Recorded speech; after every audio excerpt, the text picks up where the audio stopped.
Really, you're still treating me like I'm a child or something. Well, you definitely don't look like the part anymore, physically.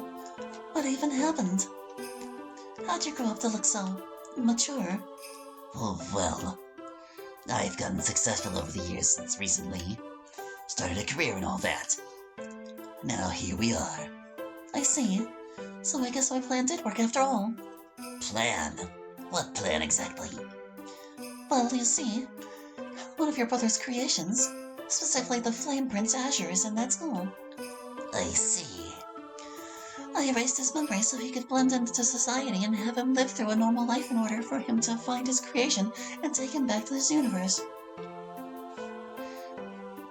When that happens, I would be waiting for you both so that we could finally reunite together.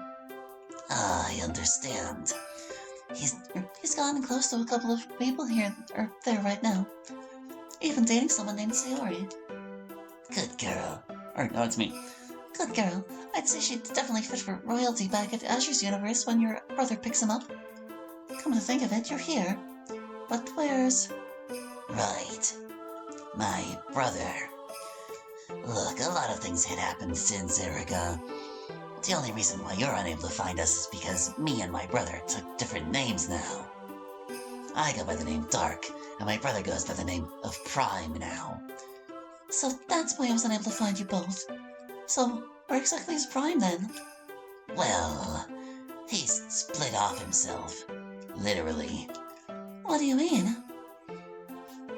A little while ago, he had split himself into several smaller shards, or in this universe's terms, alternate realities. They're spread off across a whole lot of different alternate realities entirely. The reason why I even came here in the first place is to find the shard of him here. And who is this shard exactly? Azure. Wait, Azure? Mm-hmm. He's one of his fragments that I'm looking for. That's why I felt so much of a connection with Azure. The feelings for him, those were because he was just a fragment of the man I love. Well, I guess I've somehow managed to make your job one less problem to search for, and I'm definitely not going to ask why my husband did this in the first place. I've been keeping an eye on Azure for almost 8 years now. He arrived here by accident on some mission of sorts. I see. Well, let's pick him up and take him to wherever we're going to go. I can't wait to bring back your brother once more. Things will definitely go back to the way it was. That's not really as easy as you think, Erica. Why? How am I gonna say this to you? Well, I would imagine the complicated part is that he split himself in like a bajillion shards across many multiverses. But in order to restore Prime, we have to terminate those shards.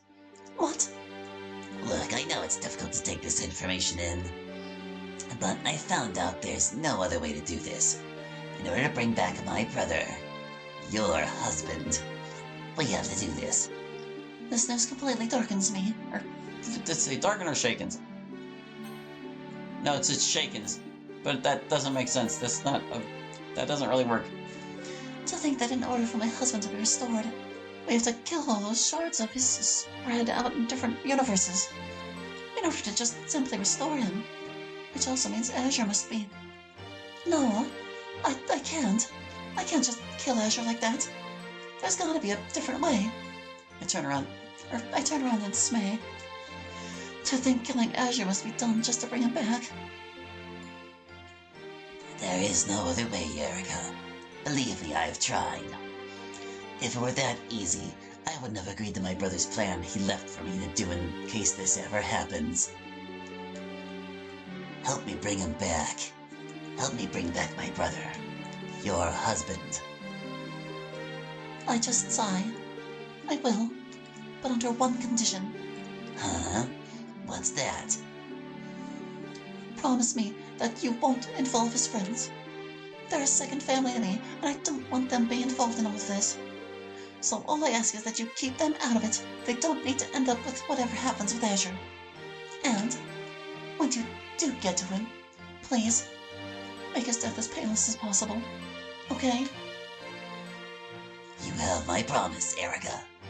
I assure you. I will make sure not a single hair on your friends will be harmed. You have my word on that. Oh, he's crossing his fingers. Thanks, Brian.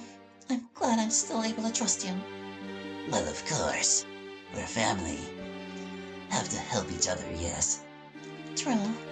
But what you're going to have to do here, I can't say. Huh? Look, I can't stay here and watch you kill him. I just can't. I understand, Erica. Here.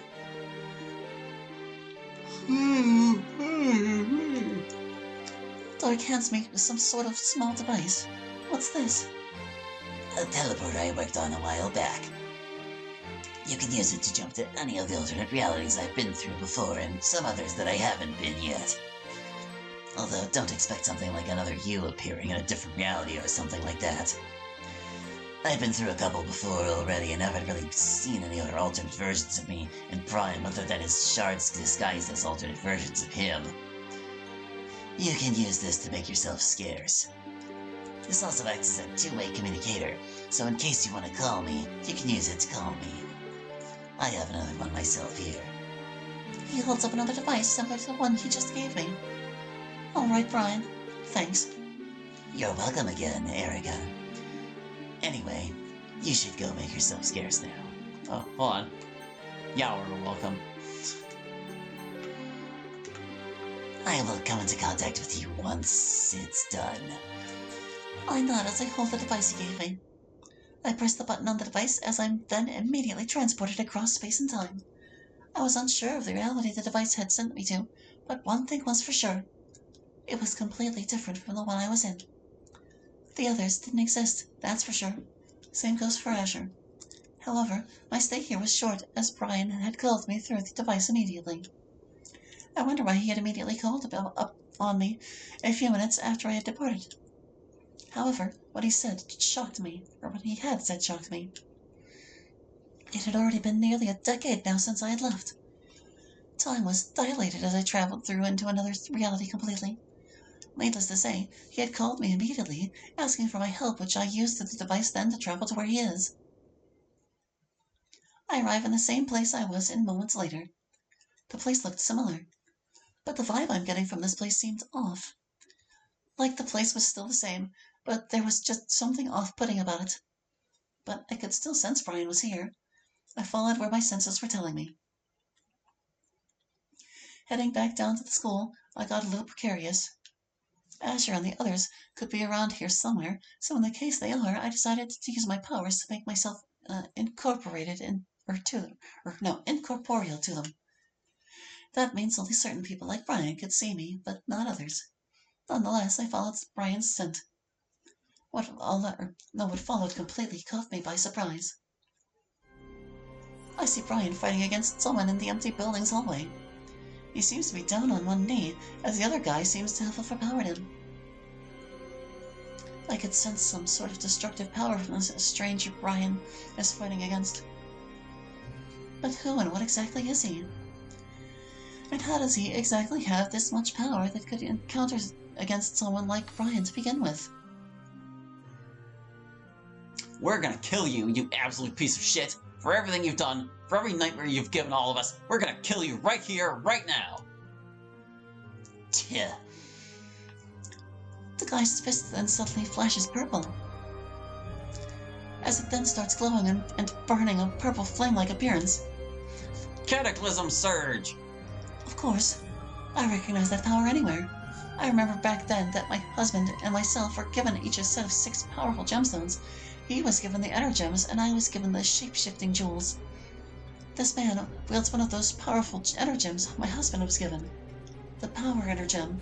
This means if he punches Brian with that magnitude of power condensed into just his fist, he's gonna kill him.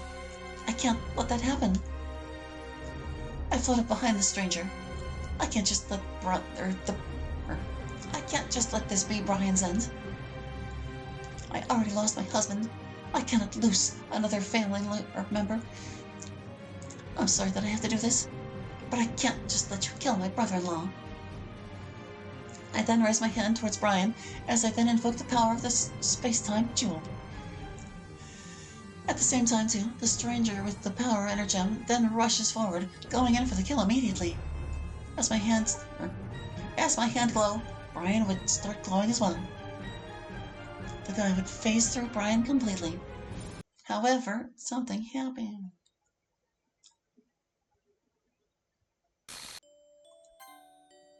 Oh, good. I really wanted to read what she said and that thing afterward.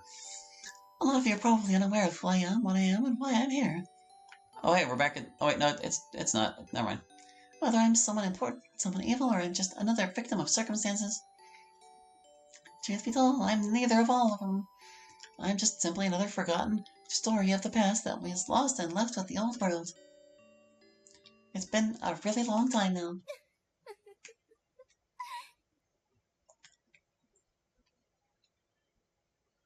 I don't know who it could be. Is it now, Erica? That voice. Why?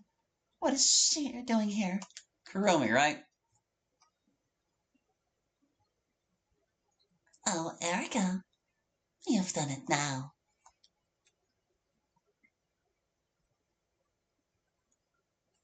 Oh, what to do, what to do. The ancient mother, betraying all of creation.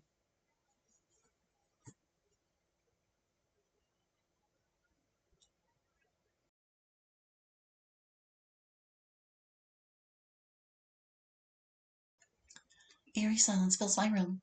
She stopped talking. What? No. What did you say there? Did I now?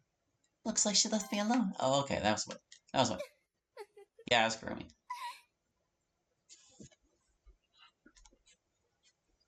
Long time no see, Erica. Everything then suddenly goes completely black. I don't remember what exactly happened. However, I eventually realized this girl, Kurumi Tokisaki, had dragged me off somewhere.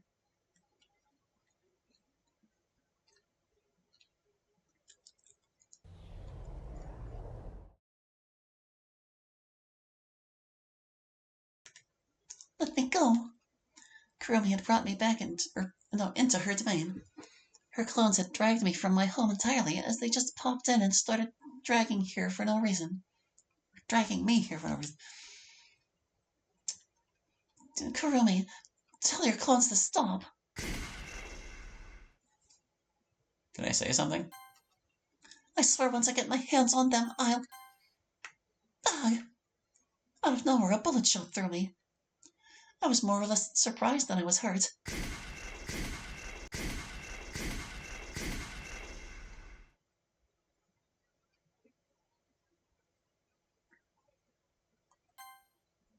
However, it just didn't end there as...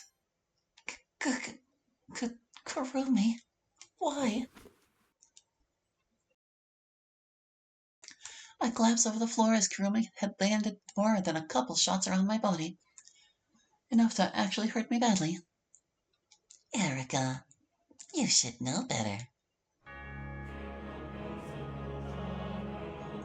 I irk in pain as I see Kurumi facing me in eerie silence, holding her flintlock pistol with her other hand. We all trusted you. And you threw it all away. Don't worry. I didn't hit any vital areas in your body. Not like it would matter with that pathetic curse anyway. There are worse things than death here in my domain. Kurumi, I don't understand. Why are you doing this? Shut up! I recoil and let out a whelp of fear as she fires another shot besides my ear. Because of you, this bubble universe will perish. Because of you, I nearly lost my chance at redemption. Now give me one good reason why I should use you and your curse to feed my ever-needing hunger for time for all eternity here in my domain.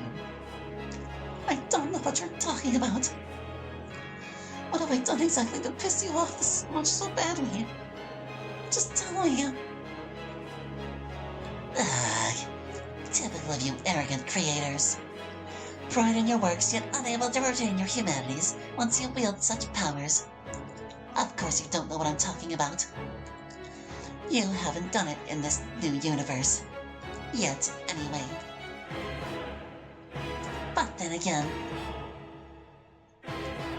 Shafkil. Kurumi, what are you doing? Shafkil, you Aleph. Kurumi, what are you trying to do?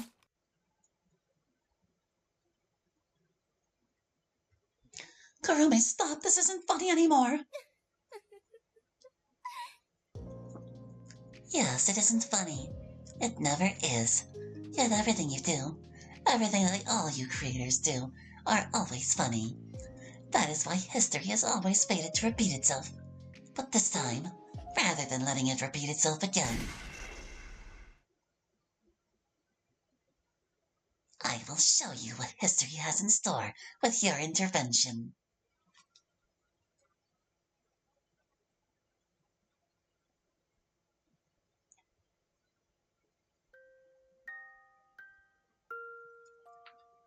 Part 2? Nightmare Rhapsody? There's a part 2 to this side story? Are you for real? My god, well, can I get to the menu from here? I sure can. Okay, we're gonna save that for next time, because, goodness. You know, whenever they had like a whole list of side stories, like, oh, these are probably gonna like little snacky things. No, no, it just keeps going. That's going to do it for now, though, so thank you for watching. I hope you enjoyed, and we'll catch you next time with more Our Hearts United. Hope to see you then. Bye-bye.